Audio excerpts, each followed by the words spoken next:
বাবা আমি সিরিয়াসলি বলছি পছন্দ কি আছে বুঝবো নতুন করে কাউকে ডাকা লাগবে না।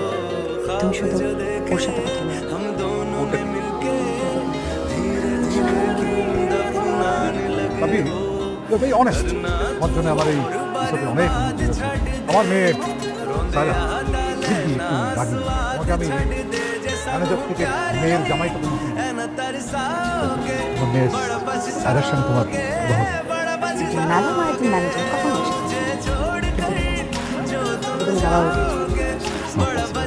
আমার মতো সাধারণ ছেলের জন্য স্যার আমাকে পছন্দ করে তাদের কোনো কিছু আমি স্যারের মুখের উপরে না বলতে পারিনি, আমার কোনো সাহসটুকু ছিল না।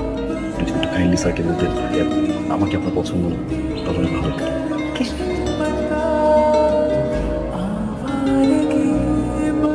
সরি লাভলি আমার মেয়ে বলেছিল তোমাকে পছন্দ করে বিয়ে করতে চাও আমাকে কথা বলতে, তো এখন বলছে না তোমাকে পছন্দ করে না বিয়ে করতে চায় না। Sorry sorry sir just 2 minutes. আমি আপনাকে হার্ট করতে চাইনি, আমি জানতাম স্যার আমাকে পছন্দ করে। আপনি যে আমাকে পছন্দ করে এটা আমি জানতাম না। আমি মনে আপনাকে পছন্দ করে খুব বড় একটা ভুল করে ফেলেছি তাই না? এখন বুঝতে পেরেছেন? জি বোঝার পর আমি আপনার ম্যাম হই কি করে?